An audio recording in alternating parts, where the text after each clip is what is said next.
Everybody, it's Gail from thehappystamper.com. How are you today? Thanks for visiting with me.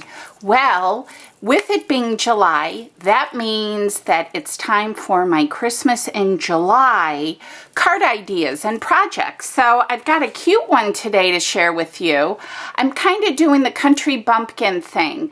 I don't know if any of you are familiar or if we're friends or if you're following the Happy Stamper on Facebook, but I have started quilting, and so I love the homey feeling, the warm coziness of it all, and so that was what I was going for when I created this card.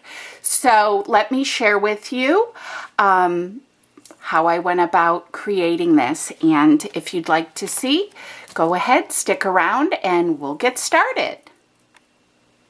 Okay, so to get started, I am using the adorable set At Home With You.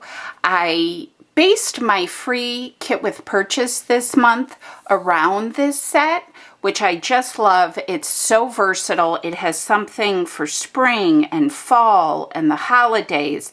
You could even just simply use the gift and the word surprise and, you know, all the different verbiages, hello, thanks, all of it, congrats, and use it for birthday or any kind of celebration. But this is a great set, and I'm enjoying it so much. So this is the stamp set that I'm going to be using, and I just kind of had a wonky little idea, and it turned out exactly as I planned. So that's the stamp set I'm going to be using that you'll be needing. I'm also using our layering. These are the square thinlits, and I've got my pieces that I'm using over there, but I'm using my thinlits. You're also going to need our linen thread. I'm using our wonderful new sparkle. This is a cool embossing folder.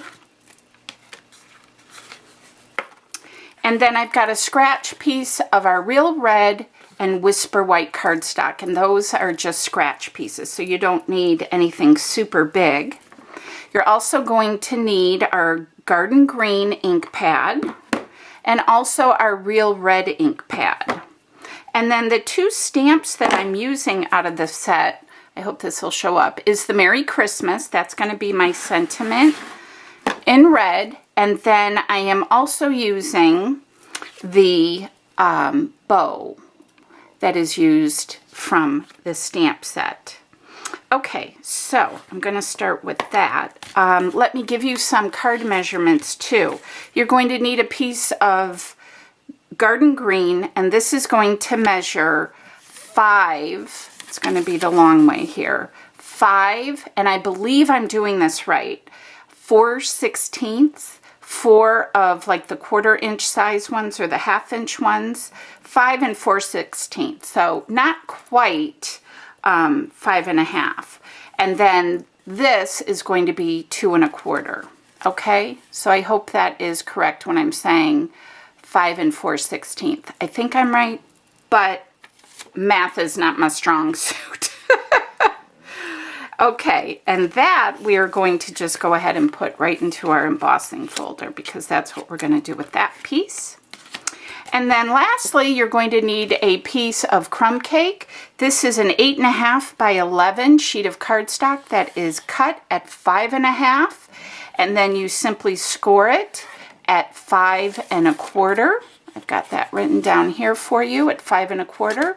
And when you fold it, you will have a 4 1/4 by 5 1/2 inch card. All right, so let's set that aside for a moment. We're also going to be using our Big Shot. So let's bring that in here and get our pieces cut. This is a must-have if you are a crafter. All right, let's start with our embossing folder. I'm putting the green garden green, sorry folks, through, and I'm going to come back with it. This makes the prettiest embossing. I love it. It's so versatile. Can you see the embossing on that? Awesome. Okay, so I'm going to set that aside, and then we're going to go ahead. I still have the old platform. The new one now comes with a removable tab too, but I don't mind using the old one. I'm okay with that. So I am just going to line up my pieces here. I'm using the 2 by 3 1/4 and 2 by 3 1/4 inch square. That's going to be my white piece. I'm going to put that right there. And then for my red piece, I'm using the 3 1/4 by 3 1/4. And that's going to be my frame. And I'm using both scallops on this because it just, to me, added a little more of the quiltiness to it, if you will. And when you hear those clicks, that's perfectly fine, you guys. That is supposed to do that. You're not breaking it, I promise. This thing is super sturdy, super durable. I've had mine for years. And this thing is just, it's a tank. All right, so let me pop that out and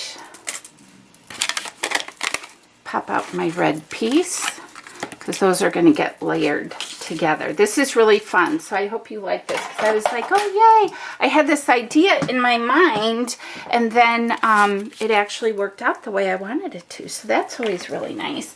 Let me grab my stamping pad here because that helps when you're stamping with the clear stamps just to get a better impression. Okay, so I'm going to be coming in with my garden green. And again, I have the bow mounted on this stamp, okay? So I am just going to ink up my bow, and I'm going to start with the center point of my star, like so.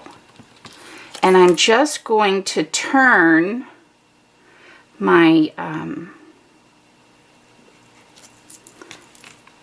bows kind of each way.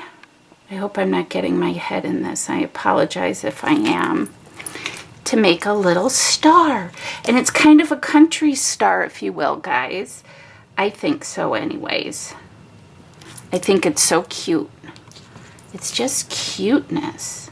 And it doesn't, it's not, you know, country and quilts are not about absolutely, you know, perfect. Although, that being said, if you were to ask my quilter teacher, she was all about, oh my gosh, making everything completely perfect.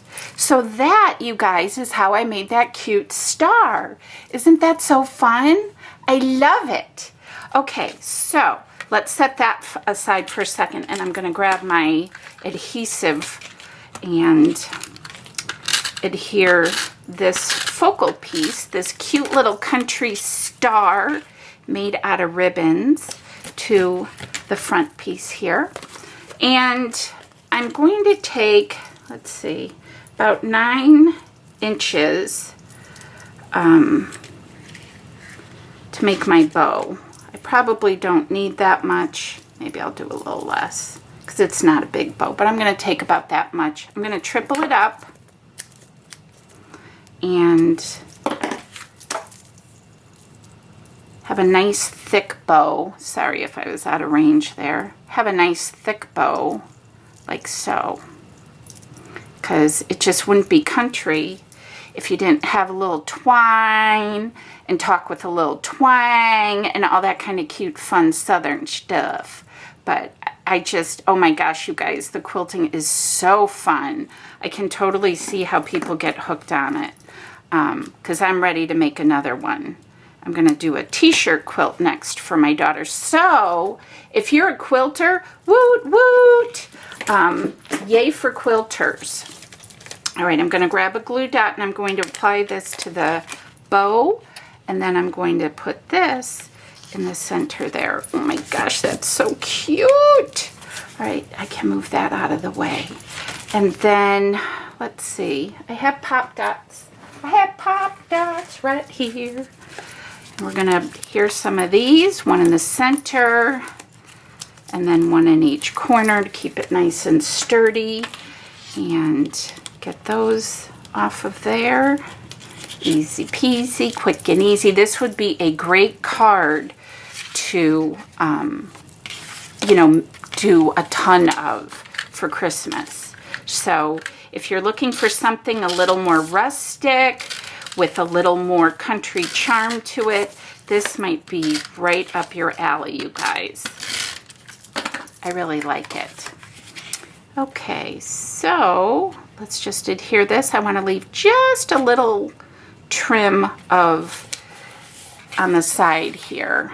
I just kind of like that. And then my little star is going to go right here. And then lastly, with my real red cardstock, I'm going to stamp my sentiment that says Merry Christmas. And that is how super simple and another fun way to use the ribbon from the stamp set. That's so fun, isn't it, you guys? I love that. I think it's super duper cute. I really do. All right, let me zoom in a little bit for you. And yeah, so you get a good look at it. So there you have it, you guys. I hope you enjoyed this quick tutorial, and I will bring you more Christmas ideas in the month of July. Don't forget, we have a $5 off for every $50 that you spend with Stamping Up in the month of July.